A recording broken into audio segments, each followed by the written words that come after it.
Chapter 2: Intact and Stable Social Order. Most of the basic attributes of civilization were firmly established during the Aztec period, laying the foundation for further cultural and intellectual refinement.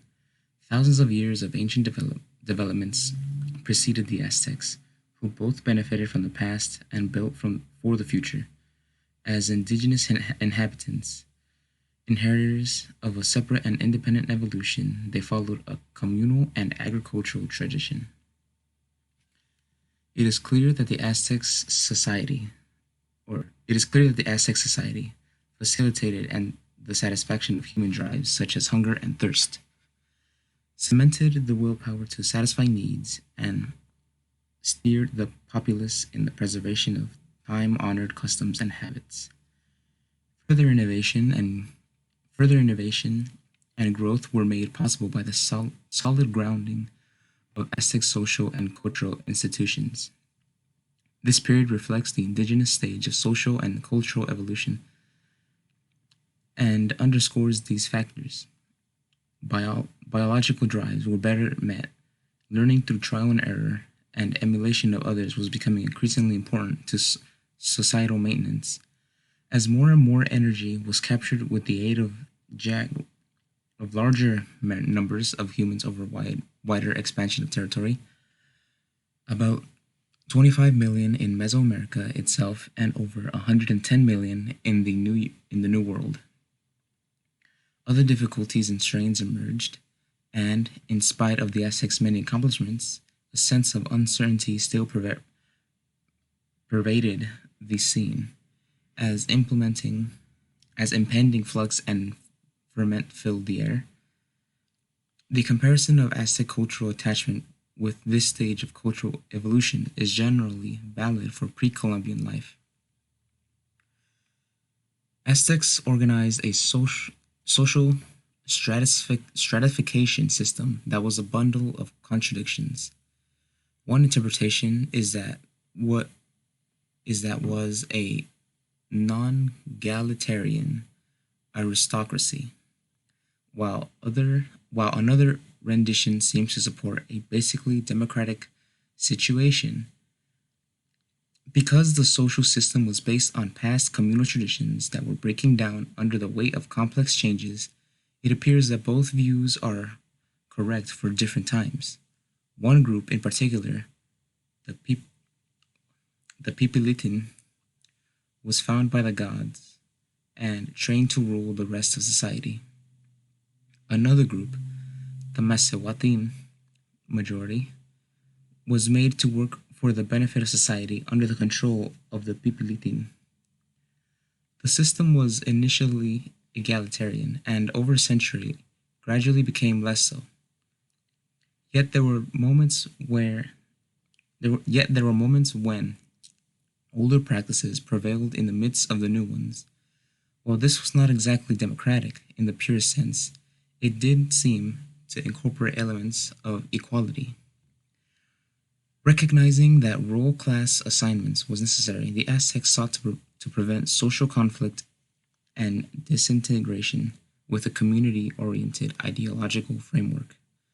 This was undertaken at the expense of individuals, who now were taught to integrate their interests and direct their duties to those of the total group. In a sense, the Aztecs put much effort into developing a political system that mirrored and indeed supported the unifactory nature of their culture and economy.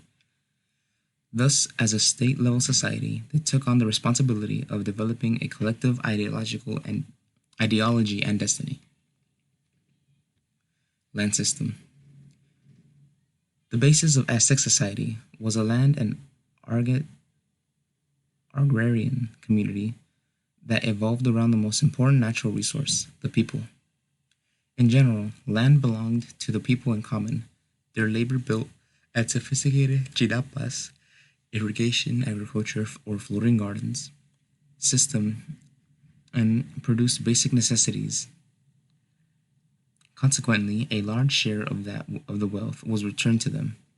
However, as noted earlier, this arrangement had undergone important transformations with the rise of a ruling elite and with the gradual erosion of a people oriented land system. There arose a new practice, perhaps an incipient, incipient form of latifundia, large landed estates. The backbone of the earlier arrangement was the Kalupuli, a socio-economic unit based on kingship, blood, and social relations, and territory. Some even say that it was a big house of families with a common ancestor. Each each Kalupuli possessed a set amount of territory for its own use, rooted according to battlefield achievements. Rights of land, tenure, and ownership were carefully outlined, as were water and irrigation rights. Timberland rights, hunting privileges, and farming are for household consumption and for market bartering. Each each Kalpuli set boundaries with magwepan, plants, stone walls, and worn footpaths. Trespassers from other Kalupulis were subject to prosecution and punishment. Social classes, social classes and life. The members within each Kalupuli were known as maketas, masequales, commoners or citizens of the Confederacy, who comprised about 85% of the population. Most masequate household heads working about a 10-acre plot had enough food to support themselves and their families. Ambitious individuals who labored harder and longer each day were granted the right to farm untilled Kalpuli land. This added incentive, and the investment allowed them to use surplus earnings for bartering in the marketplace. The Marsupiales also were periodically called upon to provide labor service to ruling elites or for public works. Family life was well oriented, and each member learning with each member learning about and carrying out his or her responsibilities. Children were taught to respect their parents, grandparents, and aunts and uncles. Living arrangements followed a pattern. The entire family occupied one rectangular room built on a stone foundation, with abode walls. The kitchen, granary, and bathhouse were separate, located in the garden, which surrounded the house. Their primary stable, the primary staple was maize, and fields of small hillocks planted with maize dotted the surrounding countryside. When it came time to harvest, when it came time to harvest, the women would gather the maize and grind it into flour, which would then be used to make tamales, or else they pounded the maize dough into flat tortillas and baked them over slow burning fires.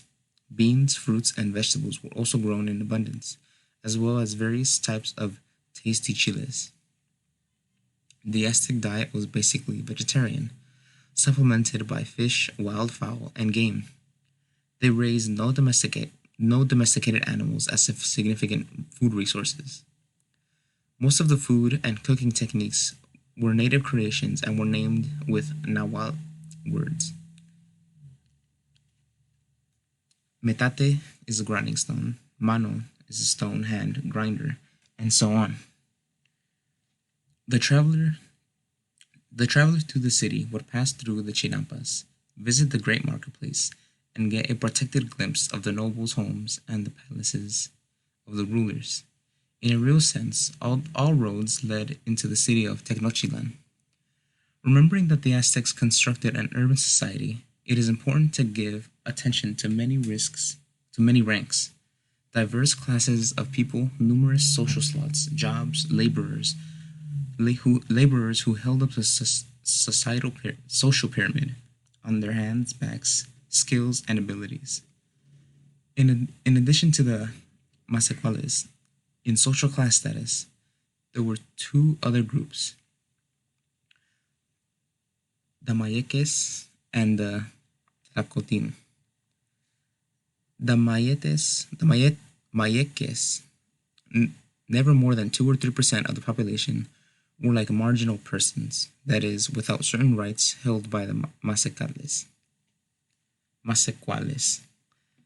They worked the fields for the rulers on a permanent basis. Similar to serfs, they received only enough payment to maintain their households. Another slave type class, the Tlatoquin, consisted of those who sold themselves to the rulers for a set amount of time and lived on their land as permanent laborers, some of whom improved their lot by gambling or criminal activity. Their tenure could only last a few years or a lifetime, but but their offspring could not be born into slavery.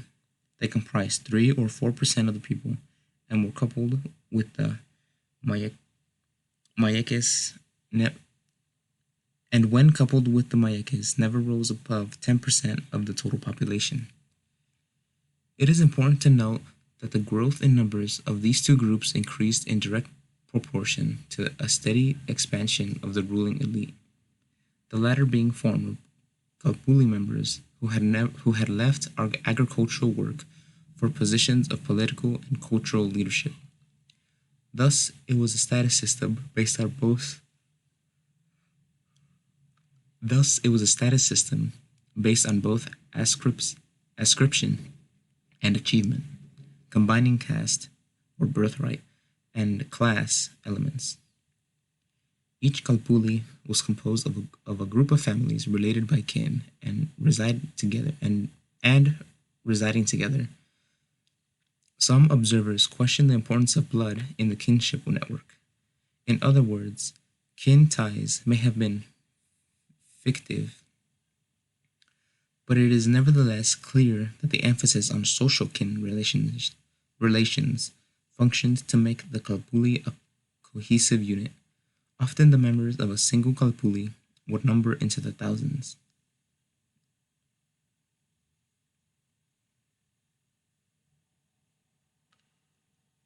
A localized land holding corporation. It also had ritual functions in that it had its own temple and gods, and even an association. There were more than 80 Kalputin, plural of Kalpuli, in Tenochtitlan, some of which have actually persisted as traditional barrios near the center of modern Mexico City. Several local Taltoques or speakers would be elected to serve as a natural Kalpuli High Council and form the ranks. One person would be designated the Kalpuli Speaker. All the supreme Kalpuli leaders met as a council to advise of government. However, this egalitarian practice of Kalpuli leaders having access to the higher echelons of government was increasingly being phased out. Rise of the state. Since the Aztecs profited from earlier technologies and were thus able to support a larger population, it similarly followed that the social relations would also become more complex. In early Aztec society, Tlatoques were selected from the ranks of the people. These leaders knew the people well, for they were of the people and made decisions with their consent. Thus, the Talcottes were natural leaders. The gradual replacement of this grassroots democracy with an aristocracy was one of Aztec society's major social transformations.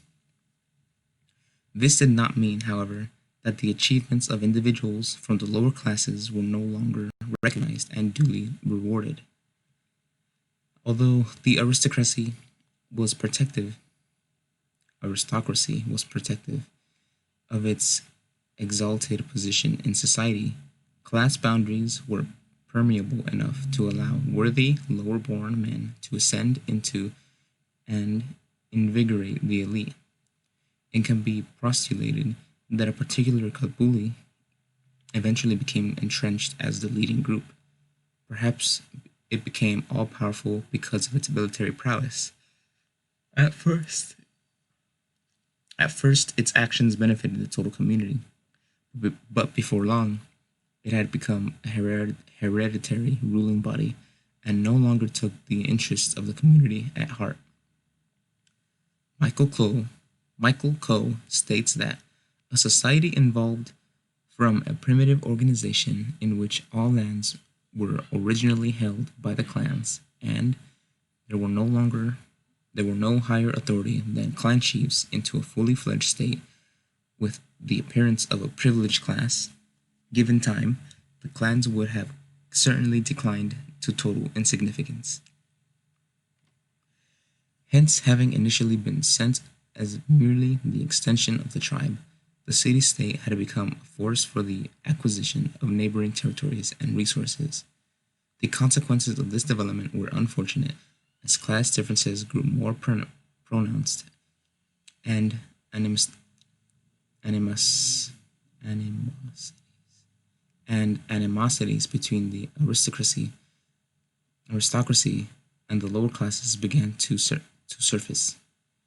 Natural leaders, Tlaatoques, gradually gained control over their own private lands and had the tribute and labor of Mayaques at their disposal. The members of this ruling group became known as the Pipilitin, ruled by the elite, or nobles, presumably descended from Toltec lineage, and thus, because of that lineage, superior to other natural leaders. Never more than 2 to 10% of the populace, they directed religious and political concerns from the center of the city, allowing power.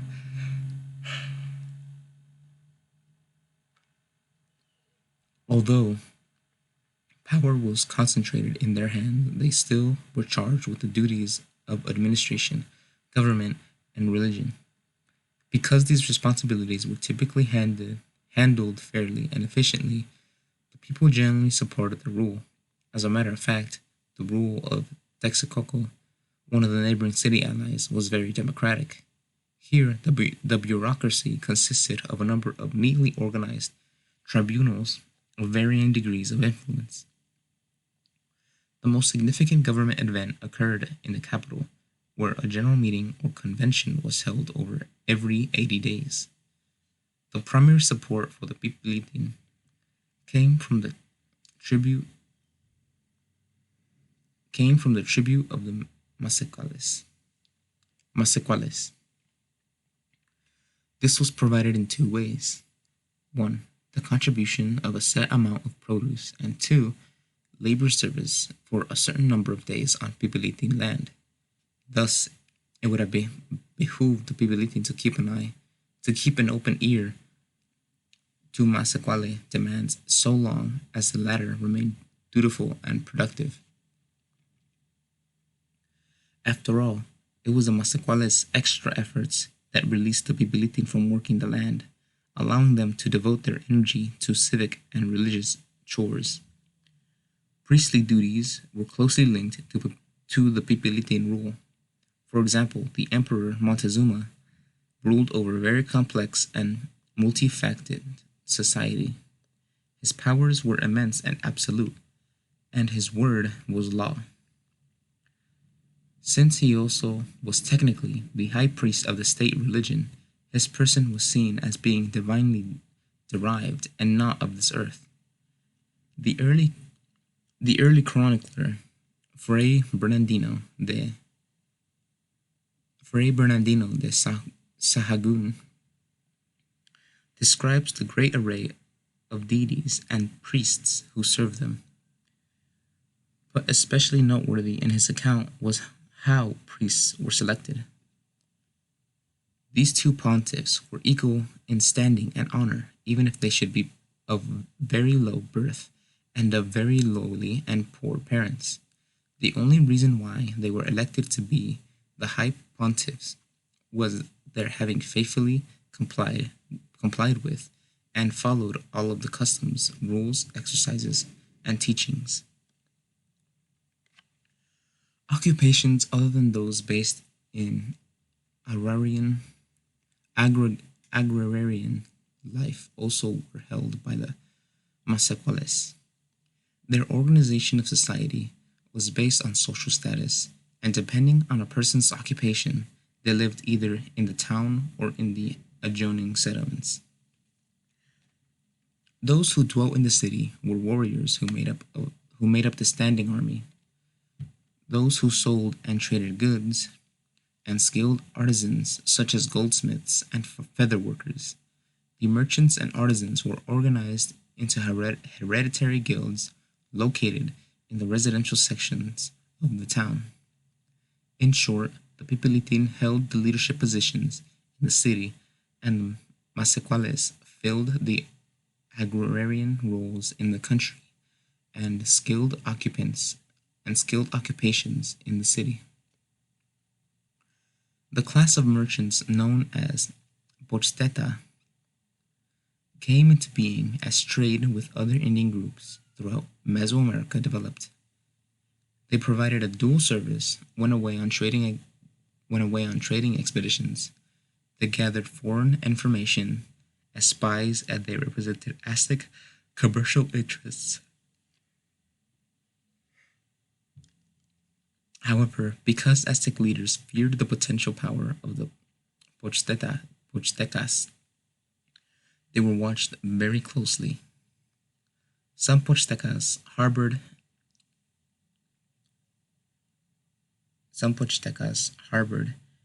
entrepreneurial ambitions and desired to build a separate business dynasty. Eric Wolf suggests that if a Pochteca were discovered to be independently acquiring wealth, they were put to death and their wealth was redistributed. As a result, they made a special effort to appear humble and poor.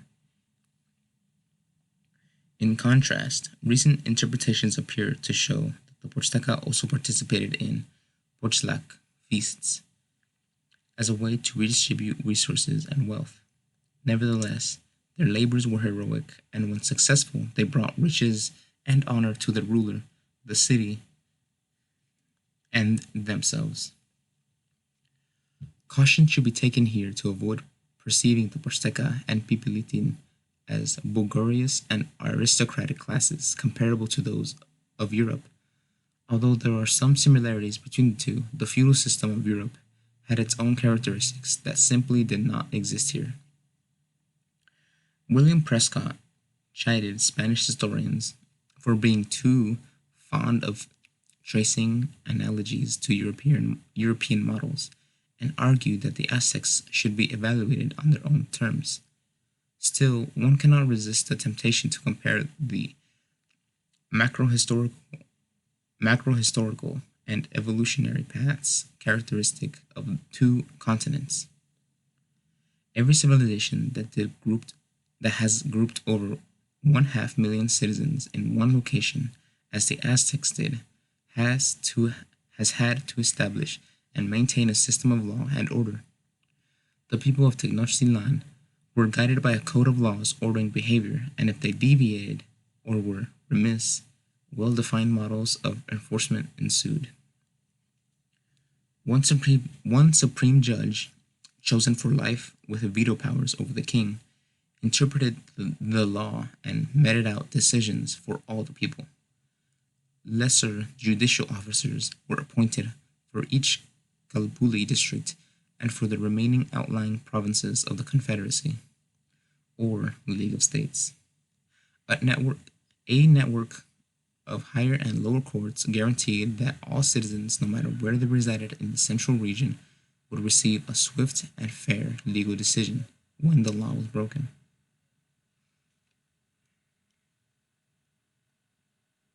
Social stability was maintained also by a police force. Confederacy and trade. To expand their territory and capture more energy, it was necessary for the Aztecs to establish diplomatic alliances and commercial relations with other groups.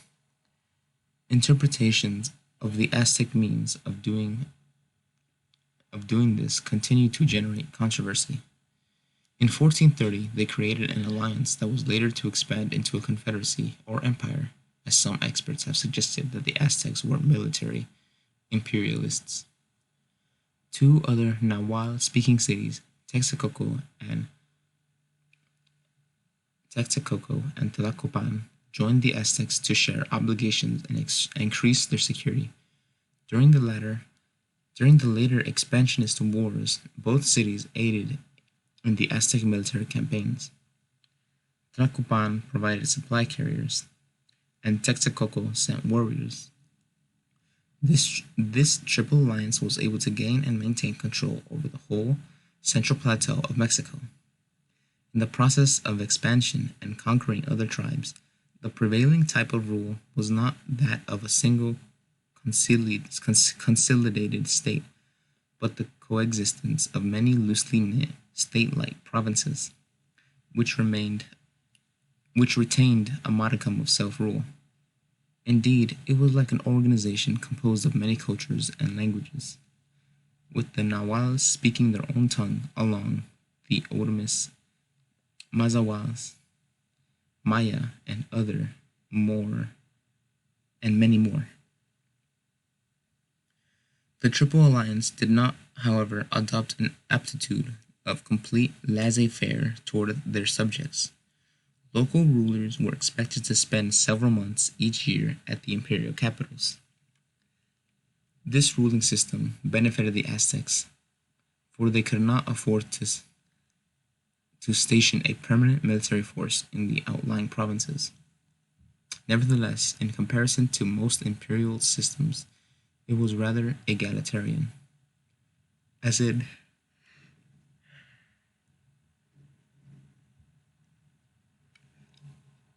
the transition between an egalitarian Calpulli and an increpant ruling elite. This confederacy may have been part of an evolutionary phase toward a centralized system in which even more energy was controlled and dominated.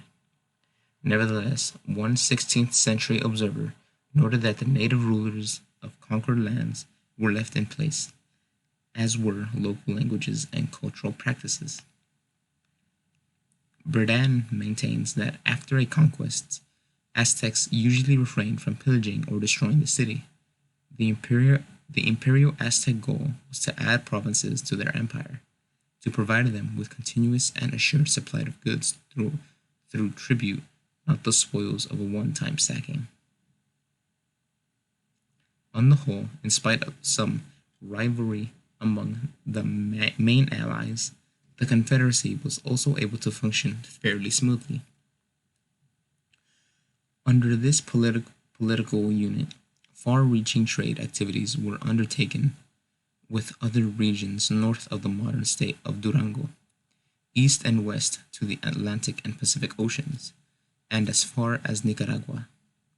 Tenochtitlan, as the leading city of the Triple Alliance, provided these conquered regions with military protection from other warring tribes, and in return received tribute from all 38 provinces that constituted the Aztec Empire. This tribute, paid yearly, took on many forms. Usually, it was paid with basic foodstuffs such as maize, beans, amaranth, dried chili peppers, and maguey honey. But the giving of other items such as cloth, pottery bowls, and native paper was not unusual. Groups that were unable to contribute agricultural products gave tribute in the form of labor. Tenochtitlan reigned supreme over the entire valley. Tlatelolco, Tlatelolco, its twin marketplace city, served up to 60,000 people daily. There, the shoppers would purchase an innumerable items and services available and pay for them by bartering with money and pay for them by bartering or with money, the latter being either cacao beans or quetzal bird quill feathers with gold.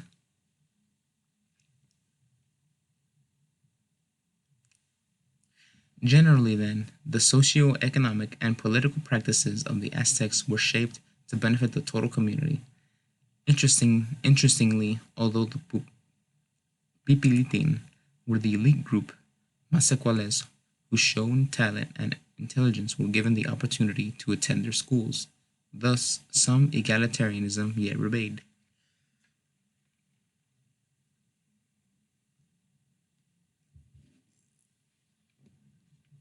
Culture, pantheon of gods, moral order, and literary tradition. Like most peoples, the Aztecs had their positive and negative traits, ranging from a tendency toward military oppression to their cultivation of a very refined, sensitive, and morally based culture. This cultural theme embodies all that of the Aztecs represented, learning from the world around them and from the contributions of earlier Indians. They embraced the dual nature of reality. They were similar to Greeks who combined the body and soul in their paideia. A man should become a speaker of words and a doer of deeds. Here is how the Aztecs phrased their ideal. The mature man is a heart solid as a rock, is a wise face, professor of a face, professor of a heart. He is able and understanding. To this end, all people from youth onward were taught by their parents and teachers to develop their heart and face, the soul and the body. Always uppermost in their mind as they pursued this goal was how best to serve the community, and religion was the glue for this communal goal. Importantly, females fared relatively well with an ideology which stressed tribal identity over gender, and the common plight of humankind over tribe, and allowed them to escape definition as other.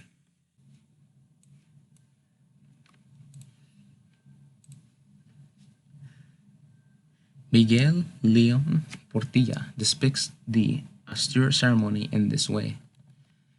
There were dialogues between different choirs, solemnly recalling myths and religious beliefs. They were all trained to act just once in the cosmic drama of the Aztec perpetual theater. They were messengers from the they were messengers from the people, collaborators with the sun, carefully chosen to begin their journey to the beyond. Many of those chosen for sacrifice received royal attention and were granted special privileges for weeks prior to the event. On the whole, like most people who die for a cause, these sacrificial victims barely serve their community. Oh, bravely serve their community. Other victims were not so blessed. This was especially true of the many prisoners captured in actual or acted out flower wars. Mock battles were organized with neighboring tribes, and the captured prisoners were later sacrificed to each tribe's respective gods. Like contemporary wars, this practice was brutal and savage, but can also be seen as adaptive. In keeping with expansionistic and military logic, the relationship between human beings and the gods were interdependent. Human beings felt that they were the beneficiaries of divine favors in their daily lives and at all important moments of their existence. They gratefully received rain and fertility, the fertility of the land, health, and therefore the faithful felt obligated to provide offerings and sacrifices to the gods to repay them for their gifts. According to one writer, from this state of war, from this state of war arose the strange institution of the War of the Flowers. Xochitl,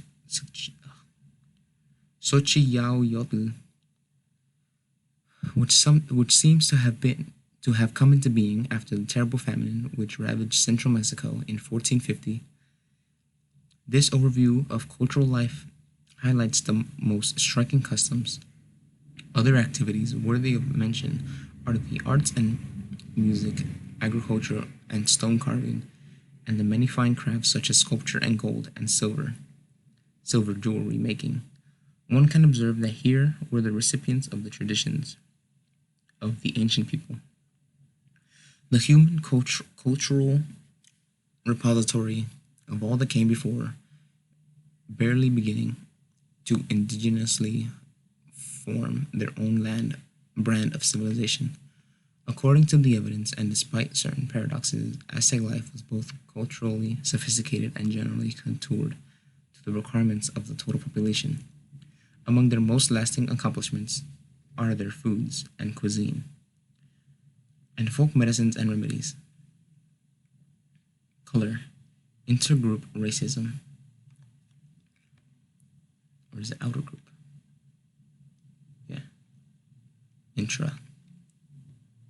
The emphasis on racial features or racism as we know it today did not exist in Aztec society. In a subsequent chapter, it will be noted that as the Spaniards consolidated power, they introduced a foreign element into Mesoamerica's ethnic mosaic, and that factor was race. Of course, there were physiognomic differences between Indian tribes. Some were taller, and others higher cheekbones characterized Mayas. Broad noses appeared to be an Olmec trait, and so on. These interracial differences are similar to the hereditary found among Caucasian Europeans. Presumably, the French fit the outlined. Swedes were typical Nordics, and Italians were Mediterranean, at least in a general way. In the main, this is so true of pre-Columbian Indians. Racial appearance did not prevent a capable person from rising to the highest position. Generally, cultural cues, dress, gestures, language, and so on shaped Aztec thinking and behavior regarding opportunities for social mobility and betterment. The situation was more relaxed within each Aztec group, but changed dramatically when outside Indian groups were encountered, with allies faring better than strangers or enemies. The Aztecs oppressed and exploited other groups in Mesoamerica. In some respects, their rule was severe as that found elsewhere in the world, then and now. Nevertheless, it was not purely racial criteria that determined who was to be subjugated and kept that way. Indeed, it was those who were enemies who caught the unmitigated.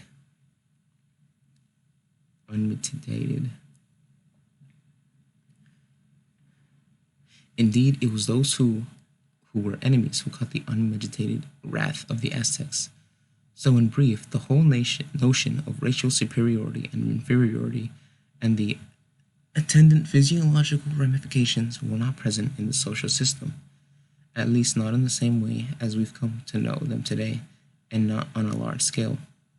This was a system in which the conquering peoples maintained control for as long as possible, dominated the hinterland from the urban center in the case of Aztecs, and because they were relative newcomers to the valley, theirs was the trial of conquest and absorbed and integrated what existed before. This was an already established pattern. Culture makers replaced by culture seekers, and so on. Myth was then used to legitimize the successors' claims to dominance. Aztec leaders, for example, claimed Toltec heritages. Some Toltec were undoubtedly real, but others were Toltec through myth-making. All conceptions of Tolan and Toltec soon passed into the realm of myth.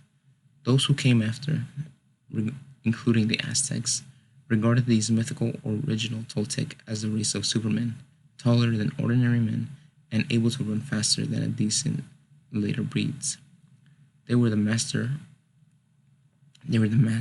artificers, the first scientists, the first astronomers. Ruler designation and legitimacy then were inconsistent and usually had a cultural basis and, increasingly over time, a class bias.